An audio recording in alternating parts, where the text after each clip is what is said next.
পুর ভরা ঝামেলা ছাড়াই বানিয়েছি আলুর পরোটা। কি বিশ্বাস হচ্ছে না? হ্যাঁ, আমিও প্রথমে বিশ্বাস করিনি যে পুর ভরা ছাড়াও এত সুন্দর নরম আর সফট আলুর পরোটা হয়। তো এটা আমার কিন্তু কোনো একটা রেসিপি না, এটা আমার শাশুড়ি মায়ের রেসিপি।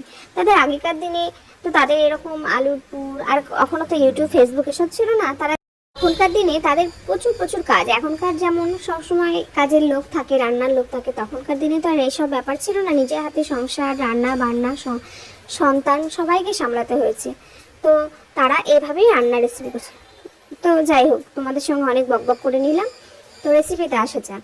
মা বললো আলুটাকে ভালো করে সেদ্ধ করে কাঁচা লঙ্কা লবণ দিয়ে ময়দা দিয়ে ভালো করে মাখিয়ে নাও। এবার একটা একটা করে লেচি কেটে, একটু মোটা করে লেচি কেটে একটু মোটা মোটা করে বেলে সাদা তেল বা ঘি দিয়ে ভেজে নামিয়ে রাখো। আর কিছুই লাগবে না, একদম খুব ঝটপট রেসিপি, বানিয়ে নিতে পারো তুমিও। আমি বললাম ঠিক আছে, বানিয়ে নিচ্ছি। তাহলে আমি কেন তোমাদেরকে সঙ্গে এটা না শেয়ার করি? ওই জন্য আমি তোমাদের সঙ্গেও এটা শেয়ার করলাম। যখন তোমাদেরকে ভালো ভালো রেসিপি শেয়ার করি তখন এত চটজলদি বানিয়ে তোমরা সকাল সন্ধ্যে তো খেতেই পারো ব্রেকফাস্টে। তো দেখো কতটা সফট হয়েছে, জাস্ট